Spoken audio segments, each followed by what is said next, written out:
I've seen a few videos lately from First Amendment auditors citing Pennsylvania versus Mimms. Usually when people cite case law, it should be something that works in their favor against the agents of the state who are in the process of violating your rights.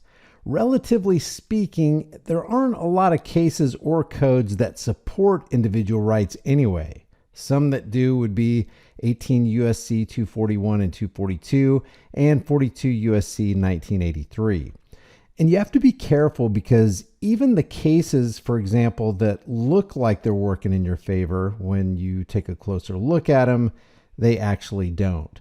Like Marbury versus Madison from 1803, which says any law repugnant to the Constitution is null and void.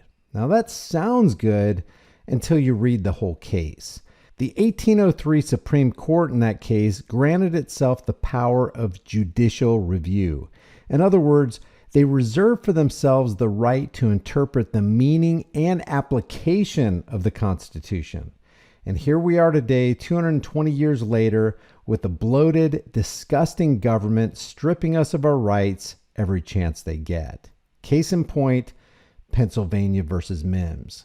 In 1970, two police officers from the Philadelphia Police Department pulled over a vehicle driven by Harry Mimms for an expired license plate. And this right here is a violation of an American right to travel without a license, without registration, and without forced insurances. The officer instructs Mimms to exit the vehicle. When Mimms complied, an officer noticed a bulge in his pants under his jacket, conducted a pat-down, which was granted to cops under Terry v. Ohio in 1968 in violation of the Fourth Amendment, and they discovered a weapon. The officer proceeded to arrest Mimms for carrying a concealed deadly weapon and unlawfully carrying a firearm without a license, charges for which Mimms was later convicted, which we all know is a clear violation of the Second Amendment. The conviction was reversed by the Pennsylvania Supreme Court on March 31, 1975, which ruled that the evidence should have been suppressed as the police violated Mimms' Fourth Amendment rights against unlawful search and seizure, which was absolutely the right judgment. But the tyrants in the United States Supreme Court reversed the Pennsylvania Supreme Court's reversal, upholding the original conviction on the grounds that no violation of the Fourth Amendment had occurred. In essence, Mimms was charged and convicted for exercising his Second Amendment right to keep and bear arms.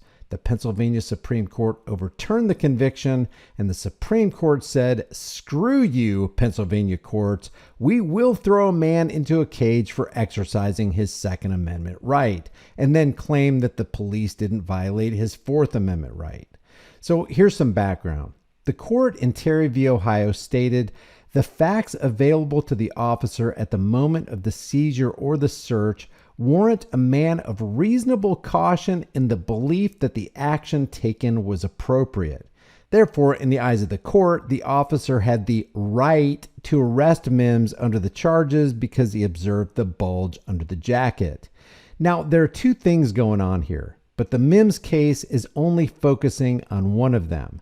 That is, the court says cops have the authority and the right to order any American out of a vehicle during a stop and conduct a pat-down to check for weapons. The court contends that this does not violate the Fourth Amendment. So you tell me, does searching a person who is not suspected of committing a crime violate the right to be secure in your person and effects? If this is not a violation, then I don't know what is. The way the corporately controlled court system treats this is like traffic laws trump constitutional rights. It's almost like if you're traveling on the roadways, you don't have any rights because Terry v. Ohio says officer safety takes precedence over your rights.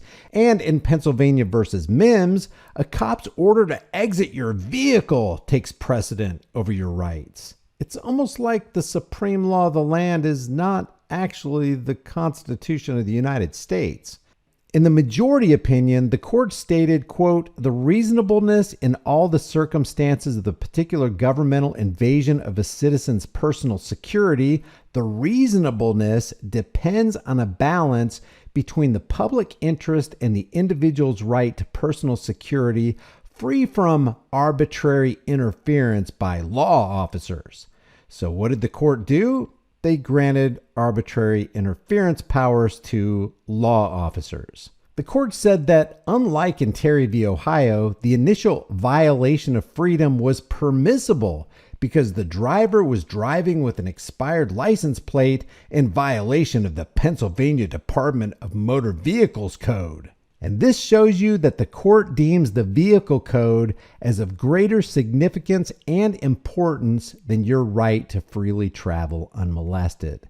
The court said the only thing to decide besides the pat down is whether the initial authorization by the officer to tell the respondent to exit the vehicle was allowed under the Fourth Amendment. Therefore, the court must focus on the violation resulting from the officers telling the respondent to exit the vehicle once it was legally stopped. In this right here, the men who wear black dresses all day indirectly admitted that the supreme law of the land is the traffic code. This gives local and state law enforcement a blank check for power to be filled in at will and by their discretion. The state of Pennsylvania believes that the officer had no evidence to be suspicious of Mimms during the stop, whether it was his behavior or unusual activity. Nothing was evident during the patrol. The state discovered that the officer, during every routine traffic stop, ordered the drivers to exit their vehicles. The state defends the officer, saying that this practice was used to prevent anything from happening to the officer and that it could have been reasonable under those circumstances. They contend that being in front of the officer makes it impossible to have something suspicious go unseen if the driver were to attempt something to harm the officer. So here again, we have officer safety trumping individual rights in the eyes of the corporately controlled court system. It's a huge racket. They say, quote, there is a huge risk for officers confronting a man seated in his vehicle on a routine traffic stop. Well, then what would be the solution to this? Just leave people alone. If they're not endangering other people on the highways, then there's no constitutional reason for you to stop and harass them. They said, according to a study, approximately 30% of police shootings occurred when a police officer approached a suspect seated in an automobile. Maybe because people are tired of being messed with and extorted by badged, costumed road pirates. Another reason for making the action taken by the officer to ask the respondent to exit the vehicle more acceptable was that it could prevent an accidental mishap from oncoming cars. Instead of discussing the issue while standing on the road, the officer may ask the driver to exit the car and move off to the side of the road for further discussion. They say, quote, now the question at hand is whether there was an intrusion in the personal liberty of the driver after the order to get out of the vehicle. Every bit of this is an intrusion on personal liberty. The conclusion was that it was de minimis, or low level of risk. The officer has already decided that the driver is to be detained for the traffic summons. Now it is whether they should converse while the driver is sitting in the car or standing alongside it.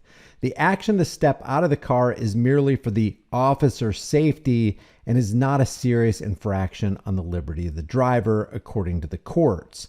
The case of Terry v. Ohio stated that, quote, the facts available to the officer at the moment of the seizure or search warrant a man of reasonable caution in the belief that the action taken was appropriate. Since the action the officer took to tell the driver to exit the vehicle was justified in the eyes of the state, then the observation of the bulge in the driver's jacket was thought to present danger to the officer, and therefore he had, quote, reasonable caution to have conducted the pat-down.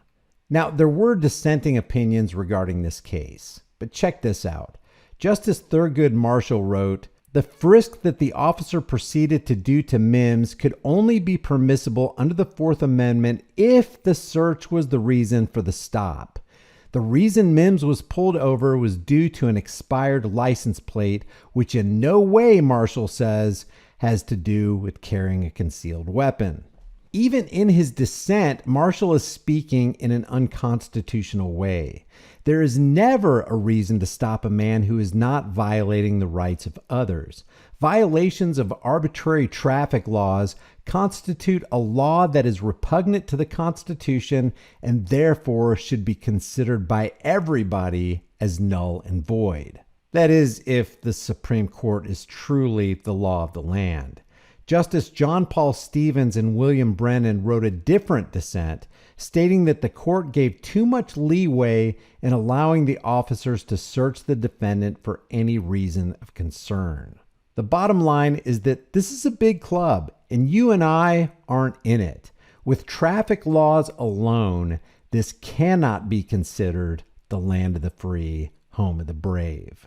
If you like this video, stick around. Maybe you'll like some of my others. Check out the most popular videos section. There's definitely a couple of videos in there you'll want to see. Leave your thoughts about this for the world and the global thought police in the comments section below. If you haven't done so already, subscribe to this channel, hit the bell notification icon, give it a thumbs up, share it with everybody you know. Don't forget to subscribe to my private email list through my website, highimpactflix.com. If you want to support the channel further, the links are in the description, and you can buy a hard-hitting, conversation-starting design that you can put on any shirt, hoodie, mug, cell phone case, whatever you want. I'll see you in the next video.